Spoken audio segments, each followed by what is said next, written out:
Olá, hoje eu quero dividir com você o tema da minha pregação.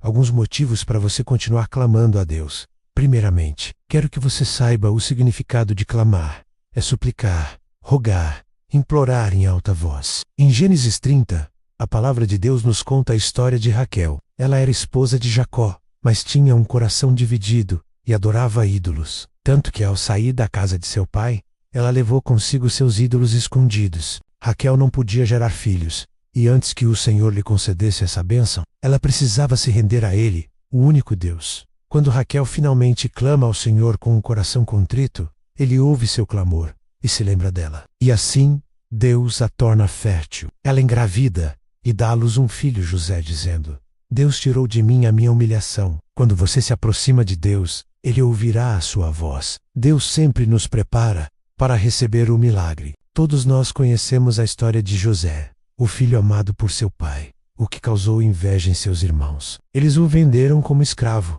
mas o que parecia o fim foi apenas o começo. O escravo se tornou governador do Egito, e foi por causa da fome que ele se reencontrou com sua família. Perdoou seus irmãos e os trouxe para morar com ele no Egito. Com o passar do tempo, o povo de Israel se acostumou a viver no Egito. Gerações se passaram, e eles se esqueceram dos feitos de José, e mais importante, de Deus. Em Êxodo 2, a Bíblia diz que os israelitas gemiam e clamavam debaixo da escravidão, e o seu clamor subiu até Deus.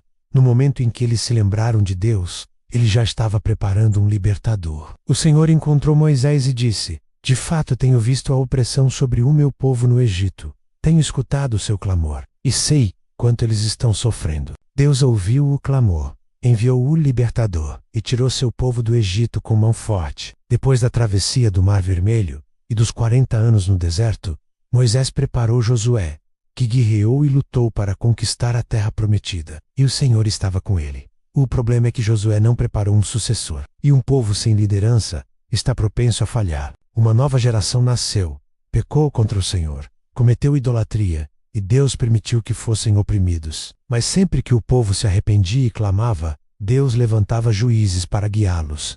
No livro de Juízes, vemos isso acontecer várias vezes. Colmut, com Eude, que era canhoto. E naquela época, ser canhoto era visto como uma deficiência. Mas o Senhor usa o rejeitado para operar maravilhas. Débora, uma mulher, foi levantada como juíza no meio de um povo que não tinha liderança feminina. E Jael, outra mulher, matou o comandante do exército inimigo. A mulher é vista como um símbolo frágil, mas Deus é especialista em usar nossas fragilidades para mostrar que Ele é forte. Depois, Deus escolheu Gideão, da menor tribo, e de todos os soldados escolheu apenas 300 guerreiros. Mas eram 300 homens fortes e corajosos. Deus queria mostrar que não precisa de quantidade, Ele só precisa de alguém disposto a se colocar na brecha. Temos também Jefte, filho de um relacionamento fora do casamento, expulso de casa pelos irmãos, mas que foi chamado para guerrear a favor do seu povo. Você pode reparar que os juízes foram pessoas improváveis. Quando você clama,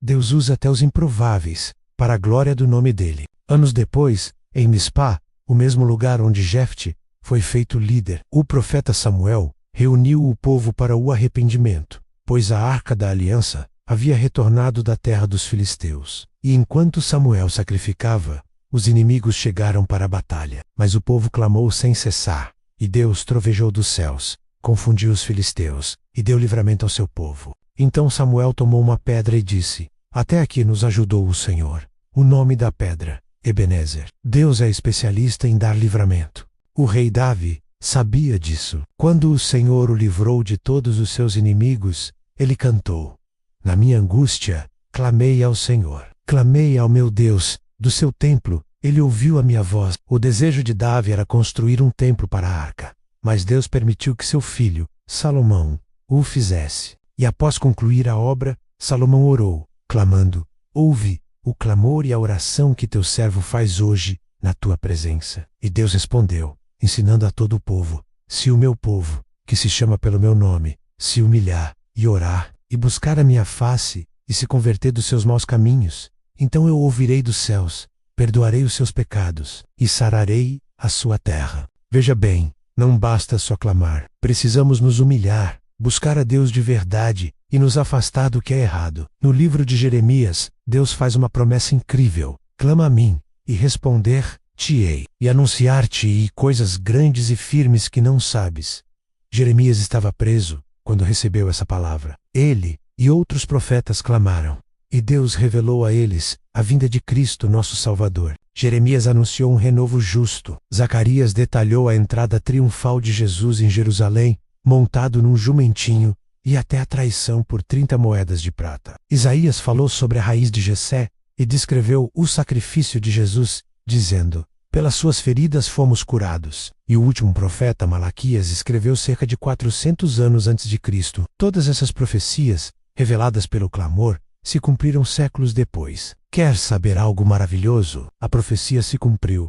O Verbo se fez carne, e em Mateus, uma mulher cananeia, uma estrangeira, clamou: Senhor, filho de Davi, tem misericórdia de mim, que minha filha está miseravelmente endemoniada. Jesus é aquele que, quando você clama, ele socorre os seus. Mas e adiante? 2 cegos sentados à beira do caminho ouviram que Jesus passava e clamaram: Senhor, filho do Davi, tem misericórdia de nós. A multidão os repreendia, mandava que se calassem, mas eles clamavam ainda mais alto. Quando você clama, Jesus abre a sua visão espiritual. Não deixe a multidão fazer você parar de clamar. E tem aquela passagem que Jesus está no barco com os discípulos. Uma tempestade terrível se levanta, e Jesus dormia tranquilamente. Desesperados, os discípulos o acordaram e clamaram: Mestre, não te importas que morramos? Ele se levantou, repreendeu o vento e o mar, e tudo se acalmou. Talvez você esteja na igreja fazendo tudo certinho, mas a tempestade chegou.